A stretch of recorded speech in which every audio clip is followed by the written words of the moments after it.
This Dadventure finds us at the Disneyland Hotel in Anaheim, California, and this time it's without the kids. That's because I was on a work trip to speak at a conference here. Lucky, huh? Especially since the prices at this hotel are nothing that my family would normally splurge for. I'll get to that in a minute, but first, we were in the Frontier Tower where Woody's Roundup is always playing in the lobby. Seriously, it was on every time I was in there. But the lobby also had this awesome diorama of Big Thunder Mountain, made to scale and including miniature people enjoying the ride. That guy right there, he would be me the very next day. So subscribe for more of our fun at Disneyland, including a day where we stayed from open to close. But back to the hotel. Our room was not in the best location. It was on the third floor, and it was as soon as you get off the elevator.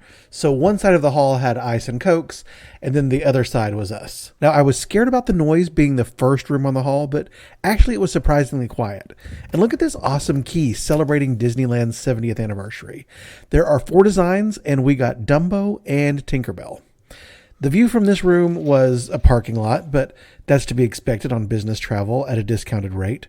However, I did get to see horses being unloaded and hooked up to Cinderella's carriage in this lot, so it was sort of a backstage view. And then there were the 70th branded coffee pods for the in-room Keurig, and the amenity kits that are definitely above your average hotel room.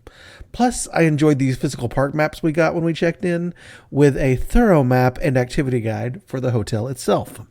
Now, we definitely like this hotel, and I also hope that you will click like on this video to help us grow our little channel. It's fast and it's free to do, so thanks for helping.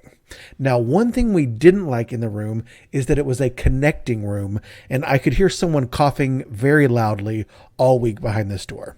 I also did not enjoy how the bathroom was split on either side of the entry door. The sink and vanity were fine, but certainly not spacious. You will see Mickey Mouse on the faucet handles, and the things you usually have to call down for at many hotels were included in the room. Plus, the nice touch of this monorail memo. The monorail is a recurring theme of the hotel, as you may have noticed the monorail slides. I'm bummed that I did not get the chance to try these.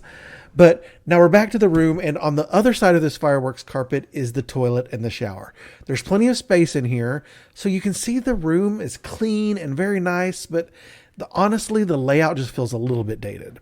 This was the first hotel at Disneyland, opened in 1955, but since majorly renovated. And they certainly try to play into all that history. The shower products, very nice, and it took me until one morning rinsing my hair to notice that the main mouse was also hiding in the tile work. The beds were cozy, and the Disney pillows are generally a treat. Plus, they made up for a lack of built-in plugs by the bed with this alarm clock. So we had plenty of charging space for all of our devices. But, you don't come to Disney because it's the most luxury room for the price, or it's at the most exotic of locations. You come for the magic, and that's where this headboard comes in.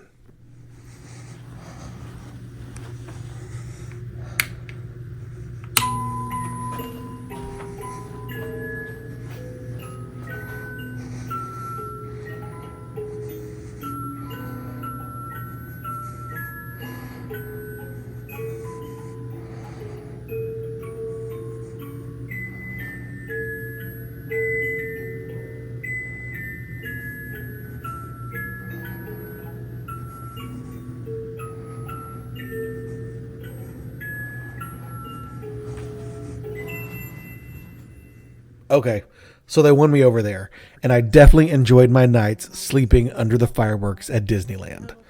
But the price? You will be lucky to find a standard room for less than $600 a night. And in the busiest season, you can expect about $1,000. And it just goes up if you want more than standard. It's also not super close to the parks. It's at the other end of downtown Disney. So expect about a 10 to 15 minute walk to get to the gates. Now, if you don't want a rope drop, you can take the monorail into the park, but again, that's only open when the park is, and it takes you into Tomorrowland so you don't get the Main Street entry experience of walking past the train station and up to the castle as Walt himself intended. Now, I did like this sorcerer's hat on the way out and back into the hotel. And as far as food goes, we tried the aptly named Coffee House before heading into the park, and I highly suggest mobile ordering as this place can get packed. However, on the app, we could not tell how huge this cinnamon roll was. The cinnamon roll is as big as my head.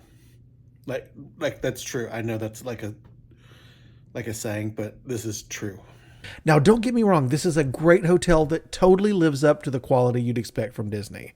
But if I was just coming with my family, I could never bring myself to paying that price for a pretty basic hotel, even if it has Mickey handles on the faucet and it says my name on the TV when we come in. But the room is not why we were here. I had 2 days in the parks on either side of the conference, and I can't wait to tell you about them, including a day where we went from early entry until the park closed at midnight. You will find those videos on the channel, so please give us a subscribe and help a new creator out by liking this video so that other people can find it too. And those park videos aren't quite ready yet, so hit the notification bell and you will get an alert just as soon as they are on the channel. I can't wait to see you on the next Dadventure.